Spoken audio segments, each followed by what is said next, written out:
ይሄው ቀልጥሜው ሷን ለማሳደግ አሁን በሳት ተለብልቧል ተቃጥሏል ግን ይሄ አይገባው ቢሆንም እኮ ቤት ነው አይደል እንዴ ገንዘብ ነው አይደል ሁላችንም ጥለነው ነው የምንሄደው ቢሆንም እንኳን ለአባት ከዚህ በላይ አይደረግም እንዴ እንዳንቺ ያቃጠለኝ የለም እንደው አንጀትሽ ቅጥል ይበል ማን ፈራጅ ያረገሽ በሰው ገንዘብ አባት አይደል የጭቃ ቤት አይደል ነይ ስር የማንን ጎፈሬ ታበጠር ያለሽ አንቺ ውጭና ስሪና ስጫቸው የጌታ ሰው የኛ የጌታ ሰው የቤተ ክርስቲያን ሰው ሲጀመር አንቺ ሙጢ ነሽ አባትና ልጅ ለራሱ ያለያየሽ አንቺ ነሽ ዝም ብየሳይሽ ነገረኛ ነገር ነሽ እስስት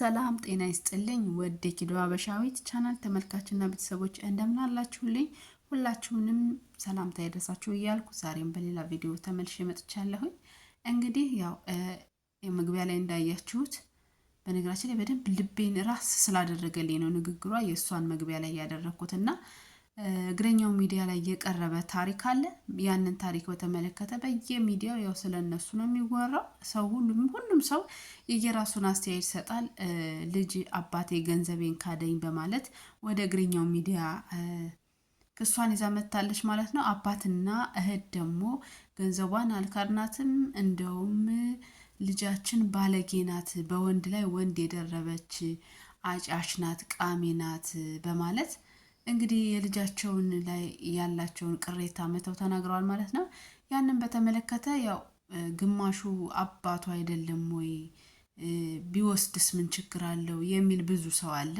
በዛው ልክ ደግሞ ንብረቷን መልሱ የተቃጠለችበት አረብ ሀገር እድሜዋን የገበረችበት ነው ገንዘቧን መልሱ የሚልም ሰው አለ ማለት ነው እንግዲህ ያውንም ደግሞ የራሴን አስተያየት ያየሁትን የታዘብኩትን እንዲሁም ደግሞ በተለያዩ አጋጣሚዎች አረብ ሀገር ደርሰው ከተመለሱ በኋላ ሴቶች የገጠማቸውን እንዲሁም ደግሞ በዙሪያ ያዩዋቸውን አንዳንድ ታሪኮች ያው ለሌሎቻችሁ መማሪያ እንዲሆናችሁ እና ደግሞ እውነት ለማን ነው ይሄ ነገር የምንፈርደው ለአባት ነው ወይስ ለልጅ ነው የሚለውንም እናንተም እንድትታዘቡ ያው ያግዛችኋል ብዬ አስባለሁኝ ለምሳሌ እኔ ልንገራችሁ አረብ ሀገር ከ10 አመት በላይ ሰርታ ተመልሳ መታ ልታገባ ያዘጋጀችውን እጮኛዋን ከታናሽ እህቷ ወልዶ የጠበቃት ሴት አውቃለሁ ታዲያ ያንን ታሪክ ስነግራችሁ በስማ በለው የማውቀው ታሪክ ሳይሆን እውነተኛ ታሪክ ነው እንዲሁም ደግሞ አረብ ሀገር ሰርታ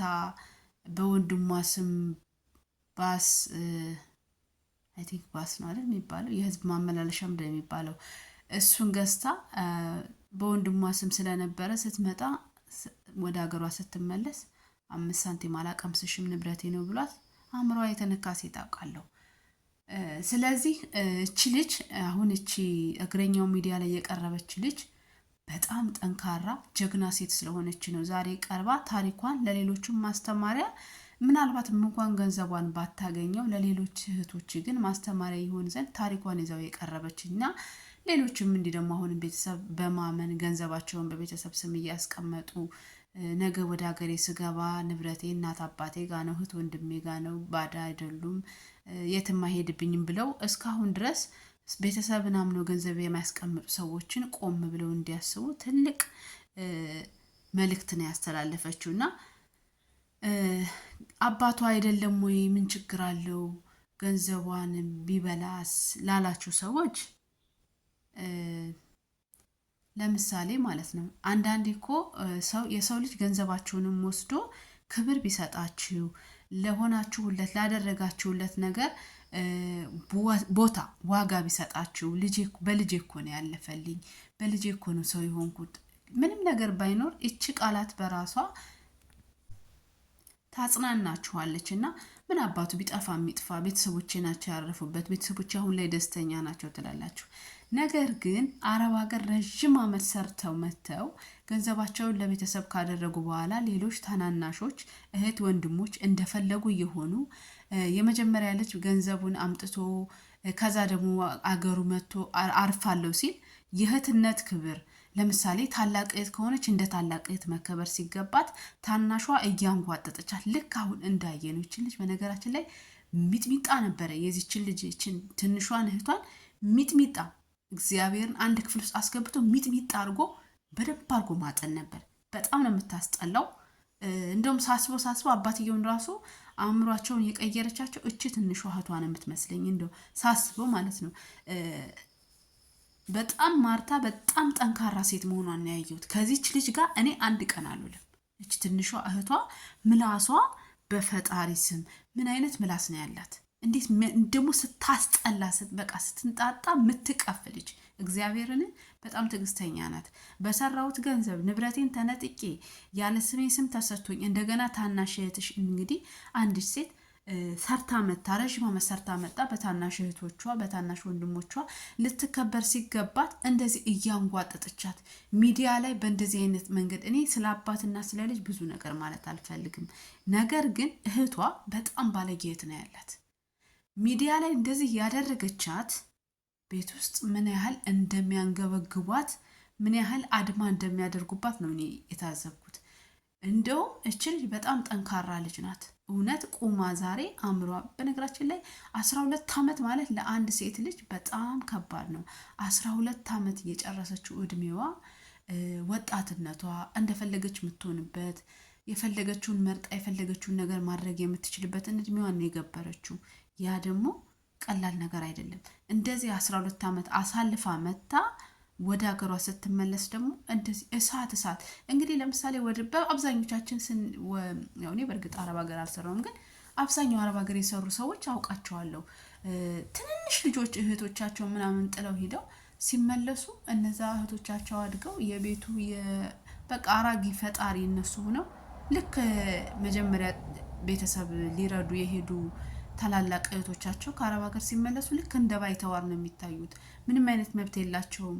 በታናናሾቻቸው እንዲገዙ ነው የሚደረጉት። በቃ እንደ ፋራ ነው የሚቆጠሩት። እና አብዛኛውን ያለውኝ እነዛ ያው ሰው ቤት ውስጥ ስለሚሰሩ ቤተሰቦቻቸውን ስለሚያስቡ የነገ ህይወታቸውን ስለማይሉ እነዚህን ትንንሾቹን ብቻ በማስተማር የሚፈልጉትን እንዲማሩ ጥሩ ነገር ላይ እንዲወድቁ ያስተምሯቸዋል። ጥሩ ነገር ይማራሉ ወይ ደህና ነገር ላይ ይሆናሉ ወይ ጥሩ ስራ እየሰሩ ይሆናል። ከዛ እነዛ ደግሞ ሰው ቤት ነው ሲሰሩ ኑሮ የሚመጡት ያው ለብዙ ነገር አዲስ ነው የሚሆኑት። እንዲሁም ደግሞ ያው እነዚህ ትንንሾቹ ሰርተው ጥሩ ስራ ላይ ሊሆኑ ይችላሉ። ከዛስ የመጀመሪያዎቹ ታላላቆቹ ይናቃሉ። ከምንም ነው የማይቆጠሩት። ልክ እንደ ሰራተኛ ይቆጠራሉ። ለምን ብለው ሲጠይቁ ለምን እንደዚህ ይሆናል? ንብረቴ የኔ ዋጋ እኮ ነው የኔ ድካም እኮ ነው ሲሉ አብዳ መጣች፣ ጭንቅላቷ ተነክቶ ነው የመጣችው፣ የአረብ ሀገር ሴት እንዲናት ነው የሚባሉት። እና እቺ ልጅ እኔ እንደዛ ነው አሁን ያየሁት።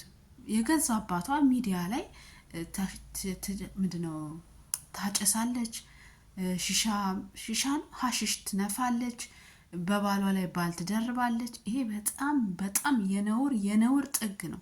አንድ የሃይማኖት አባት መስቀሉን ተሸክሞ የገዛ ልጃቸውን እንደው ቢሆን እንኳን ገመናዋን ሚዲያ ላይ አውጥቶ ማስጣት ማለት የሌላ የባዳ ለምሳሌ በኦርቶዶክስ ሃይማኖት ንስሐ የሚባል ነገር አለ። ሰው እንዴት አምኖን እርስዎ ጋር ንስሐ የሚገባው ሚስጥሩ የሚነግሩት? በጣም ነው የሚያሳፍረው። እግዚአብሔርን እንጃ አላቅም። አንድ የሃይማኖት አባት እንኳን አይደለም ልጅ ሌላም እንኳን ቢሆን አንደበቱ ቁጥብ ነው መሆን ያለበት። አንደበቱ ቁጥብ ነው የሚሆን ያለበት። የሚናገረውን ቃላት መምረጥ አለበት። የሚውልበትን ቦታ መምረጥ አለበት። እንደዚህ አይነት ነውር የሆነ ንግግር የገዛ ልጅን በእንደዚህ አይነት ነገር ማዋረድ ነውር ነው። በቃ ልጅቷ ንብረቷ ነው፣ የለፋችበት ነው፣ እድሜዋን የጨረሰችበት ነው። ንብረቷን ስጡ። ንብረቷን እንኳን ባትሰጡ አእምሯን አትንኩ። በተለይ ይችን ባለጌ ልጆትን ያሳርፏት አባባ። እኔ ከእርስዎ ጋር ብዙ ማለት አልፈልግም፣ ግን ይችን ስድ የሆነች ልጆትን መኝታ ቤት አስገብተው ሚጥሚጣ ይጠማት። በጣም ባለጌ ናት። ምላሷ በጣም ባለጌ ነው። በሚዲያ ላይ እንደዚህ የምታዋርዳት እህቷ ትላንትና ምናልባት በእሷ ገንዘብ ሊሆን ይችላል እች ልጅ የተማረችው ዛሬ እዚህ ጋር የደረሰችው። ነገር ግን አሁን ላይ እህቷን እንደዚህ የምታዋርድ ሚዲያ ላይ የሆነች ባለጌ ነገር እርሶን ትመታወታለች። ገንዘብ አይደል ለገንዘብ እንኳን ላባት አንቺ ገና ወጣት ነሽ፣ ያልተነካ ምንም ነገር ያልሆነ ጉልበት ነው ያለሽ። ሂጂ ማሪ ስሪና ለአባትሽ አይደለም 10 ቤት ግዢላቸው። ለአባት ምንም ማለት አይደለም አይደለ? ገንዘብ ምንም ማለት አይደለም አይደለ? ቤት ምንም ማለት አይደለም አይደል? ስለዚህ ሂጂ ስሪ፣ ወጣት ነሽ አንቺ። እዚህ ጋር ሚዲያ ላይ መተሽ አፍ መካፈት እንደዚህ ራስሽንም ትዝብት ውስጥ ከምትጥይ ሂጂና ስሪ። ልክ እህትሽ ሂዳ ልጅ በልጅነቷ ልጅነቷን ገብራ እንደመጣችሁ ሂጂ አንቺም 12 ዓመት ከእድሜሽ ላይ ቀንሰሽ ስሪና ምን ያህል ቀላል እንደሆነ ምንም ማለት እንዳልሆነ ገንዘብ ያኔ ሚዲያ ላይ መተሽ ትነግሪናለሽ። ያኔ እናምንሻለን።